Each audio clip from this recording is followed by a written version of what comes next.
The week is coming to a close, and this Sunday night we got 5 games for you to enjoy. My name is Andreas Sachenko and you're watching the KHL update.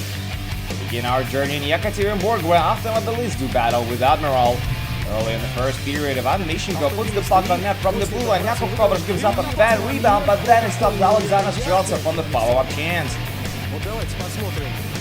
That Anatoly Goloshev skates to the net at full speed, passes to Nigel Dawes, and Dawes dings it off the goalpost. Still no score. Admiral breaks the deadlock 9 minutes in. Magnitogorsk throws it in the slot off the wall, and it goes in off Vasily Streltsov. His twin brother Alexander gets an assist, and Vladivostok go up 1-0. They carry that lead all the way to midway through the third period, and only then home team ties it up. Nigel Dawes goes for a stretch pass, connects with Dan Sexton, who gives it back to him in the offensive end, and Dawes finally scores his first goal of the season. First going after a release jersey too. And less than 2 minutes later, they score another one to grab the lead. Kyle Malkin fires it from the point, and Anatoly Goloshev keeps it home. That's all they're gonna need tonight. After Avangard for their 4th consecutive game as they take it 2-1 at home ice.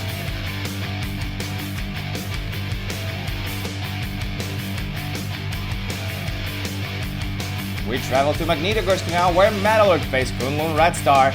Less than 2 minutes into the game, Dennis Rasmussen cuts to the slot from the left wing and scores his first career KHL goal to put Magnitogorsk in the lead. And 2 minutes later, they double their lead as they convert on a power play.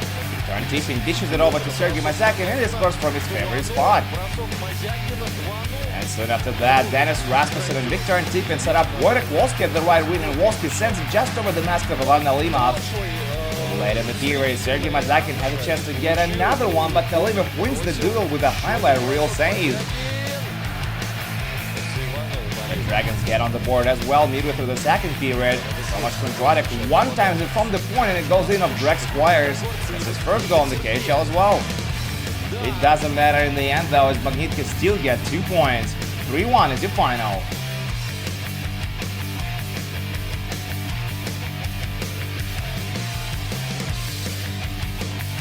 We're off to Nizhny Novgorod now, where Torpedo do battle with Boris, and it turns out to be a thriller. Boris opened up the scoring late in the first, and his Kostin can't hold on to the puck after he shot from the blue line, and Roman Starchenko converts to the power play. Not even a minute later, Alekana Sadov gets the puck in the corner, skates to the slot with it, and that's his second of the year.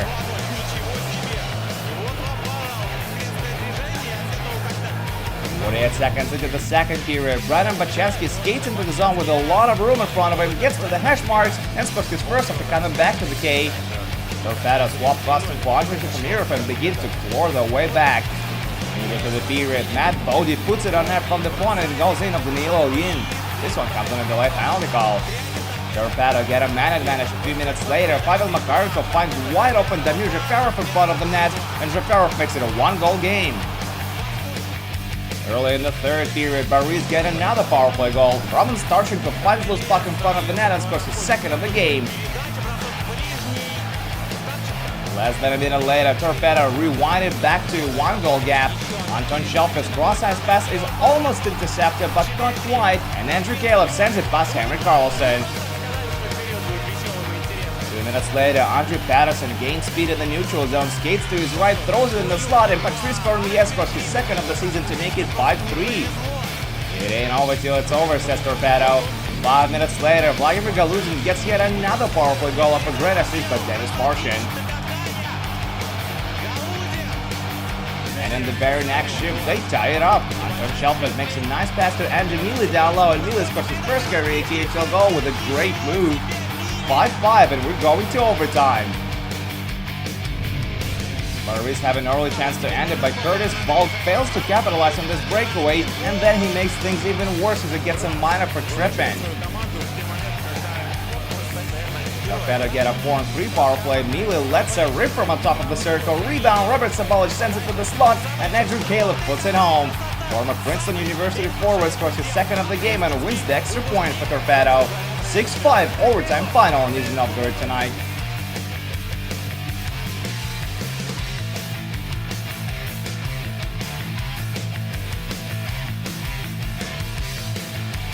We're in Riga, Latvia now, where Dynamo go up against Severstal. To get up from the second, Dynamo have 2 men on the penalty box, and the visitors make them pay for that. Latvian defenseman Artur Kulda slams it home from the high slot for his first of the year. 3 minutes later, they double their lead. Zach Boychuk gets his first of the season as well, while Dennis Kulash and Carter Ashton draw the assists. Dynamo get one back just 30 seconds later. Kevin Clark skates into the zone, shoots it from on top of the left circle, and it goes top shelf. That's number 1 of his KHL career. Late in the period, Severstal have a chance to restore the 2-goal margin as Matej Stronsky shoots from inside, but Christos Gudlevskis jams the door. In the dying seconds of the period, Ivan Lekontsov gets 5 in a game for spearing as it puts the stick where it does not belong. The penalty spills over into the third frame and Dynamo converting it. Matthew Mayone gives the puck to Linus Vidal, and Vidal finds an opening on the short side for his third of the year. Late in regulation, Yuri Trubachov goes for a skate, beats his defenseman wide, puts it in the slot, hits the skate of Mayone. The puck ricochets off the post but stays out. And then Dynamo hit the iron in the extra period. Kristaps Sotniks makes a ring and then he cannot catch up to Ivan Zakharchuk, who scores the game-winning goal on a breakaway. Dramatic finish of a great game. Severstal take it 3-2 in overtime.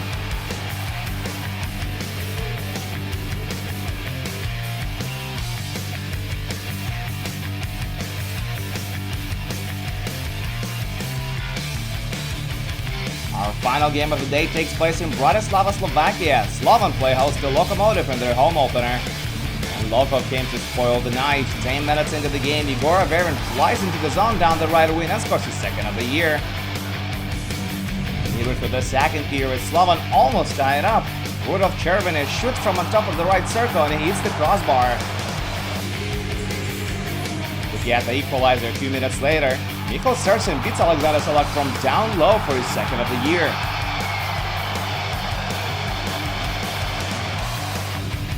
But things go sour for Slovan in the third period.